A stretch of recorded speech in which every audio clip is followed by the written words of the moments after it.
Pokoknya dalam bodoh ngucap sebuah ahli jannah sing dirarah pokoknya ahli jannah mbok ka terang oleh ngucap alhamdulillah utus kabeh puji lillahi kabeh wa ala dikang agata wang ilang sapa ana sing kita al hasanah ing susah jami'ahu tegese kabeh susah ning swarga iku susah kabeh iku ilang nah Bu maksudnya ora sebagian susah dengan saya itu jami'ahu kabeh susah ora kok separuh susah nah ning dunya kan seneng kok separuh no. Nah, misalnya lagi rukun mbek bojo ngalah akan dijaluki. Nek iki nemen ra ono sembok keloni bingung kan ya. Akhire separo ilang. Kayak ambek tangga lho. Nek akrab rukun utang, nek ra cocok ganggu, sing repot tok napa? Asal jeneng dunya napa? Repot. Nek rukun akrab utang, nek ra cocok ganggu. Wis repot. Kayak negara kan ngoten. Nek negarane stabil absolut wong kumuluhur sok paling demokratis. Tapi nak rasa stabil ya loro, stabil ya loro, rasa stabil ya loro, cek dunia no, cek dunia. Ini narobana saden, ya tapi lumayan stabil, tapi ya tapi loro. Akhirnya aku mau luhur. Kalau inama utitu ala ilmin apa inti, akhirnya aku mau luhur. Sok koyo kita ini orang yang hebat, so ngatur dunia. Padahal itu cara tasawuf masalah, ini cara apa? Tasawuf mas. Ini narobana saden pengiran kita lah kafur, ini dat agaknya punane diduduki maring Prabu Tawaduso. Sakuren ter ada syukuri leto ati maring Tuhan. Mun ngene kula terangno. Pokoke sing ora apal Quran lah, ibu apal. Yo syaratnya. Terus sing ora apal ibu apal kudu apal ayat iki. Paling gak yo apal maknane. Ya tak wacana sitok-sitok. Summa aurasna, manan kemudian saya kasihkan. Karena nak dimanani waris itu kan kesane sing ngekeki mati. Ya Allah ora mungkin mati. Mulane maksud itu urun atoina, maknane aurasna itu atoina apa? Kena di mana waris kesane kan yang memberi mati. Padahal pangeran ra bakal mati. Ono Imam Suyuti. Ora aku niku wong Isra kabeh nama maksud ora ngono. Mulane aurasna mek dekne digendi apa? Atoina. Ya agak ulama dadi ra roh karepe. Nah kula roh karepe aurasna iku kan waris. Waris kesane kan mati. Terus dekne urun atoina. Terus Alkitab itu kitab apa saja, Injil ya kitab, ya kan Alkitab. Ya kuatir jaran di Injil, ini maksud itu turun Al-Quran. Ini bener tuh, paham gak? Gak tak warai itu cuma ngalim, ya. Oh bener. Ya salim berarti. Soleh yang cara santri soleh boyong. Soleh. Nah ayat ini menurut saya bukti bahwa kita pasti benar. Ya. Terus kita ini kelompok ahli sunnah apa? Jamaah itu pasti benar, meskipun secara personal kita salah, tapi mazhab kita pasti benar. Ya kalau ayat ini kan jelas ayatnya. Kemudian kitab ini, Al-Quran ini tak kasihkan orang-orang yang kami pilih. Orang dipilih Allah itu kan kelas super, ya kan? Allah yang milih loh, bukan sekedar lembaga negara. Allah yang milih itu kan berarti super. Tapi kemudian orang super itu uniknya Allah bilang faminhum zalimun linafs. Orang yang saya pilih itu kemudian ada yang kelakuannya itu kurang ajar, zalim. Sekarang pertanyaannya, orang yang dolim itu bagian dari yang dipilih apa keluar dari yang dipilih? Keluar bagian apa keluar? Bagian. Makanya cara ahli sunnah, wong fasik itu keluar dari Islam. Mergo minhum rujuke je alladinas taufaina. Paham ya? Mulane kira usah terprovokasi wong-wong. Wong nek zina ora Islam dosa gede, ora Islam nyekel patok kuburan, ora Islam dikeris, ora Islam. Iku keliru. Wong Allah dewe dawuh kemudian Quran ini tak kasihkan sama orang-orang yang kami pilih. Lah yang kami pilih itu ada yang berstatus dolim. Artinya yang dolim pun masih berkategori yang kami pilih. Artinya minimal tidak keluar dari Islam. Itu kan normal. Misalnya saya sebagai pelatih milih 11 pemain. Ya tentu setelah di lapangan ada yang dolim kan. Mau ngamun toh. Mau kerobok toh. Tapi tetap dia pilihan kan. Tapi tentu nanti yang terbaik ya yang kerja keras, yang ngegulno. Tapi kan tetap dia sudah pemain di dalam situ. Jadi jelas ya. Makanya ya saya ulang lagi ya. Tak latihan. Misalnya ja'an nasu misalnya. Manusia itu datang faminhum zaidun.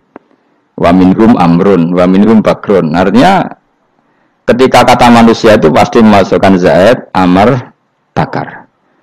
Orang-orang yang dipilih Allah itu ya siapa saja, yang penting kategorinya dipilih. Meskipun setelah dipilih Allah itu ada yang berstatus dolim. Nah kenapa tetap dipilih Allah? Ya karena dia punya status. Tak Tak warai ya dadi wong alim. Kempo malam piro? Malam 12. Selikur. 12. Piro? Yes. Yes. Anggap ae Lailatul Qadar ora usah darani ganjil, sing darani ganjil ya sapa. Aneh-aneh. Lailatul Qadar yang mulai tanggal 1 Ramadan. Malah ulama sedarani mulai ruwah. Wis ke wah ini. Oh, kalau sering tol Lailatul Qadar kadang mulut, kadang Dzulhijjah. Kalau kan jenisnya on time. Kalau wong larat dene dhuwit pendak entuk THR. Nah, wong marang pangeran ya sawal selo besar untuk napa? Lailatul Qadar. Mergo Lailatul Qadar iku malam diturunane Quran. Quran itu turun Ramadan tok apa tau Sawal ora? Sawal ya tau, Dzulhijjah tau. Dzulhijjah tau. Bolak-balik al-yauma akmaltu lakum turun bulan apa? Dzulhijjah. Kuwi mari amatir, itu angel terus. Sing darane Lailatul Qadar iku malam diturunne Quran. Quran turune iku piro? Ya macam-macam, Ramadan ge bolak.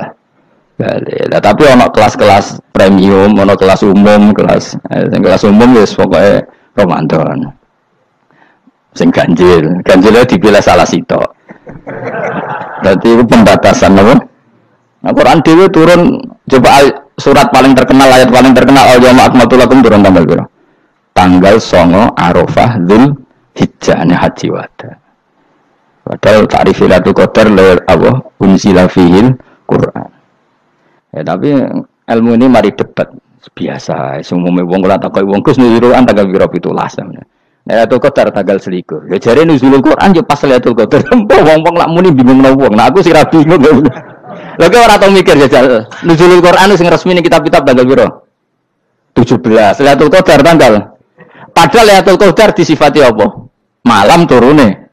Doa. Nek ora tau bingung ngono. Wong ana kadang ngirim wong goblok, wong kok ayem ngono. Ya ora tau mikir. Aku men goblok-goblok. Dadi ana ilmu paradoks barang ya tenang, ya santai. Padahal ya tak bedhek ya nuzul Qur'ane tanggal piro sing resmi cara kitab-kitab. 17 Ramadan. Lailatul Qadar sing resmi 21 nganti 29. Terus Lailatul Qadar iku wulan apa? Wulan diturunkannya Al-Qur'an. Berarti tanggal piro? Wes tadi jamin ya kan inna anzalnahu fi lailatul qadar. Saya ora takok. Nuzul Quran tanggal piro? 17. Lailatul Qadar. Seliko. Terus Lailatul Qadar ke malam diturunkannya Al-Qur'an turun tanggal 17. Berarti Lailatul Qadar tanggal ada deh. Orang tahu sekali lu gumer ngomong. Ya kok penak mulai jadi wong alim loro, bang ora usah mari eskal. Ada ditung bodho penak. Pokoke nuzul Quran nang bro 17. Lailatul Qadar selikur. Lha jare Lailatul Qadar pulang tujuh Quran kok beda tanggal. Kan gak tahu kan mikir. Alhamdulillah. Quran. Lailatul Qadar ya bro.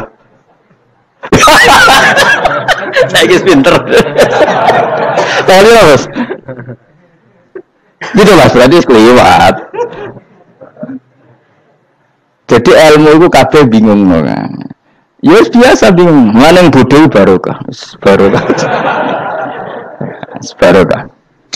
Kalau ada orang dipilih pengiran, dia milih jadi yang bodoh. Tapi yang pengiran milih kalau jadi yang pinter, jadi tak syukur ya. Tapi kadang kalau ini, yang bodoh ini, modelnya penak, santai.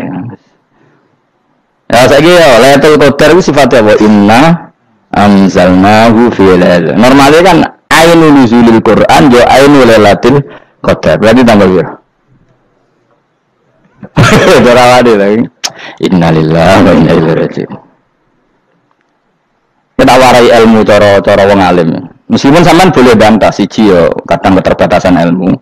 Nomor loro hasud, bantah kan sebagai macam-macam. Hasud, nomor 3 bantah gue kegiatan. Kalau wong kuliah nak gak kritis kan darani ra pinter. Jadi cocoklah ya kudu bantah. Engko khas-khasan cerdas apa? Nomor 4 bantahan itu sifat wong wedok. Menang kalah protes. Berarti kowe ora lanang berarti wedok, tukang protes wedok. Nomor 5 bantah itu berarti dia punya keiskalan tapi gak bisa keluar dari keiskalan itu.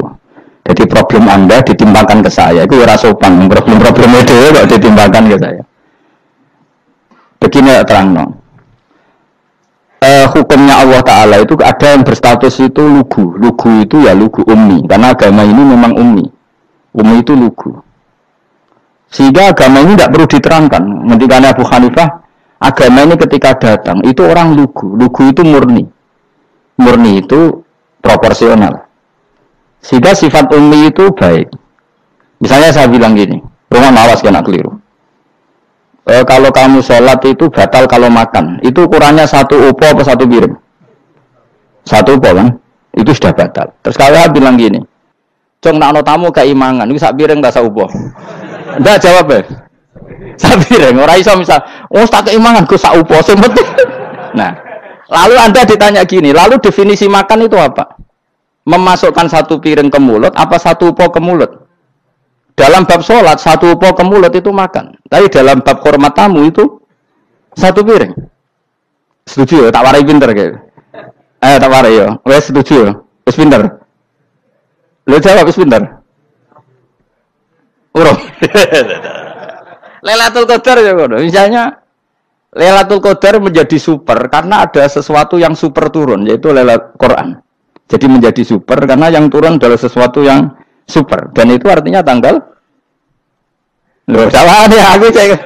Iku utek tanggal 21 kabeh sing ngaji ngene. Wes jelas inna anzalnahu fi lailatul qadr. Rujuke ning ndi? Quran kan? Wa ma adraka ma lailatul qadr. Lailatul qadri khairum min alfi syahr. Makanya Lailatul Qadar itu ya bisa saja tanggal 1 kemarin sudah kelewat. Entah ini Jibril baris dada atau mungkin Sa'ban. Jadi perdebatan ulama tentang Lailatul Qadar, malah ada wali yang bilang saya tiap hari mendapat Lailatul Qadar. Nah, itu malah kelas semenah, itu malah pusing, malah apa? Pusing. Udah kalau saya mikir itu. Jadi hukumnya Allah itu ada 2. Ada hukum itu lugu dan ini bagus. Makanya saya itu kenangan saya terbaik dalam membela Allah dan Rasul. Saya ulang lagi, kenangan saya terbaik dalam membela Allah dan Rasul itu masalah faraid.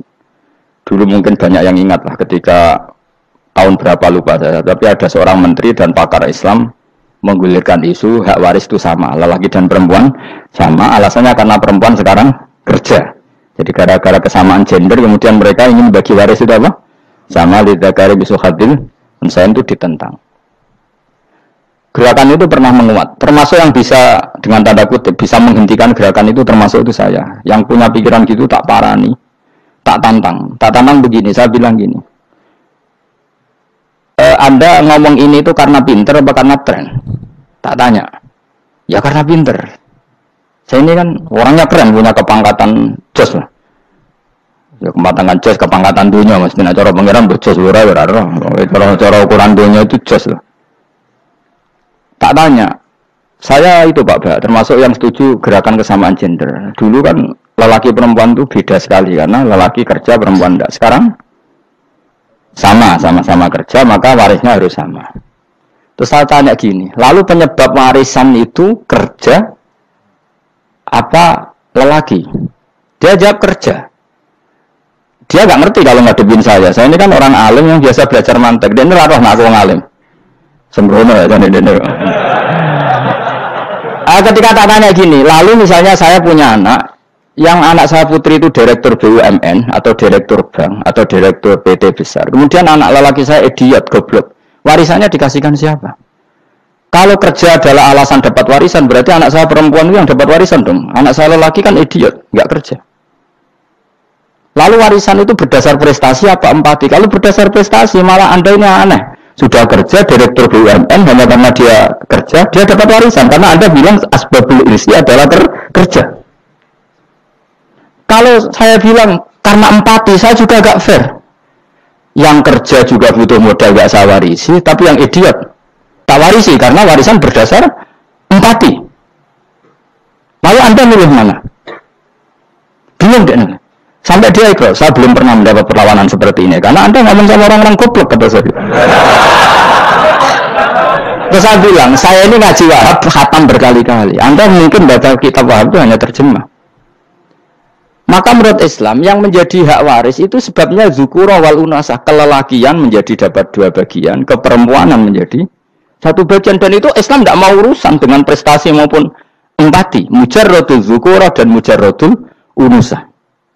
Sehingga dengan seperti ini tuh Islam nggak ribet. Coba kalau kamu pakai ilatul hukmi, pakai cara berpikir logika, malah ruwet. Karena tadi, kalau kesamaan gender itu karena perempuan kerja, lalu misalnya yang lelaki idiot misalnya atau pengangguran, warisan kamu kasihkan siapa? Kalau kerja itu menjadi alasan hukum, kamu kasihkan yang perempuan kan? Aneh enggak? Yang sudah kerja malah kamu kasih warisan, yang nganggur enggak? Berarti berdasar prestasi atau berdasar empati. Kalau kamu dapat warisan, idiot dulu dong. Idiot dulu, goblok dulu, kecelakaan dulu, baru dapat warisan karena dapat empati. Yang sudah PNS nggak perlu dapat warisan karena sudah juga ruwet. Fakih seperti ini ruwet nggak? Ruwet. Nah, kata Imam Haromen gurunya Ghazali, agama itu kadang dinuna dinul ajais. Kita ikut yang lugu saja. Allah bilang lelaki dapat 2 bagian dari perempuan, ya lelaki ya yang punya alat kelamin, penis. Perempuan yang punya farji, ya sudah gitu aja, gak usah ruwet-ruwet. Kenapa begitu? Ya sudah seperti itu. Nanti lama-lama gini kalau diterusin. Ada seorang dokter fikih perempuan. Dia menguasai fikih sholat. Ruhin lanang tapi gak menguasai fikih sholat. Rohnya mau pesolatan misalnya. Lalu yang jadi imam siapa kalau berdasar prestasi? Perempuan dong, karena dia doktoral fikih sholat. Dia menguasai aneh-anehnya sholat. Goro ibu masaili sholat dia menguasai. Sementara Rukin takoi sholat apa kan? Pokoknya ini gugus ngadeg terus lugu, terus ngadeg balik. Apa? Ada bulan. Nak salam ngalerian. Dia tahunya hanya itu dok. Lalu kalau nuruti imam sholat adalah yang terpandai dalam fikih sholat, tentu yang imami perempuan. Tapi agama ini tidak seperti itu. Pokoknya wong lanang imami, wong itu. Jadi makanya kata Imam Haromen dinuna dinul ajais sampai Said Muhammad itu sering ngutip beliau gini kan, Allahumma imanan ka imanil ajais, ya Allah, semoga iman saya menerima konsep engkau itu ka imanil ajais, imannya wong wedok-wedok sing lugu. Ajis itu perempuan lugu yang sudah sepuh. Jadi misalnya ngukur anak seneng ya anak kono gedang goreng, ngekei duit, ya lugu saja. Itu bagus. Daripada kamu pakai argumentasi, karena argumentasi ini sebetulnya kelihatan cerdas, tapi ada kebodohan masif. Karena tadi, kalau hak waris kita otak-atik dengan prestasi, maka yang pro empati akan protes. Paham ya? Masa yang sudah kerja dikasih banyak, yang idiot enggak? Tapi kalau berdasar empati juga aneh. Masa dapat warisan harus goblok dulu, harus kecelakaan dulu. Maka Rasulullah pernah ngendikan ketika ditanya, lalu warisan untuk siapa ya Rasulullah? Nabi jawabnya lucu. Fali aula rojulin dakarin. Jadi Nabi sempat ngendikan kata rojul. Kemudian direvisi dakarin. Fali aula rojulin dakarin. Semua ulama ngendikan dakarin di sini adalah badal. Nabi ngendikan rojulin, kemudian Nabi ingat kalau rojul itu identik dengan lelaki dewasa, apa? Kemudian Nabi mengulang lagi zakarin, tidak harus dewasa, yang penting lelaki. Jadi meskipun baru lahir, kalau dalam keadaan baru lahir namanya apa? Kan zakarin kan, belum bisa dikatakan rojul. Paham ya? Nabi mengulang 2 kali, fali aula rojulin zakarin. Ini penting saya utarakan supaya clear. Jadi agama itu gak usah diotak-atik. Ya itu tadi, misalnya imam sholat itu lelaki, ya sudah lelaki. Lelaki itu apa? Yang punya alat kelamin lelaki. Jangan dibalik ini. Yang dikatakan lelaki itu orang kuat. Sehingga meskipun perempuan kalau kuat, misalnya perempuan anggota poluan, lelakinya cemen, idiot, maka imamnya perempuan gitu. Karena makna lelaki adalah kuat. Ini keruwetan. Jadi agama itu tidak seperti itu. Nah sekarang kembali ke pilihan. Yang dikatakan pilihan itu orang hebat. Apa yang dipilih, apa berdasar definisi, apa berdasar kehendak yang milih. Lo kok mulai do pinter, tumben do pinter. Alam raya ini milik Allah, dan semua di alam raya ini milik Allah. Maka dipilih dan dipilih itu terserah yang punya, apa terserah kita, apa terserah kriteria, apa terserah definisi. Dalam konteks kita sebagai objek diambil, tentu terserah yang punya. Kemudian Allah bilang, orang-orang itu saya pilih. Nah kalau milihnya Allah berdasar kepunyaan, tentu Allah boleh dong memilih orang yang sebetulnya berstatus dolim. Ya tapi ya tetap dia dolim, tapi ya tetap dipilih. Kenapa ya? Karena Allah yang punya. Saya misalnya orang kaya, boleh nggak punya HP buruk? Boleh kan? Terserah saya. Saya orang kaya, beli HP mahal, medium dan paling buruk, boleh nggak? Boleh saya yang punya. Nggak boleh, Gus, dengan orang kaya harus beli HP yang mahal. Yang bilang harus siapa? Nah, kegoblokan kita ini seperti ini. Nak wong sugih HP ini kudu larang. Nak wong alim kudu bojone ayu. Sing kudu darani kudu ayu ku sapa? Nak maji jalan yang dumbu swarga lho kudu iku sing swargane mbam tapi kudu.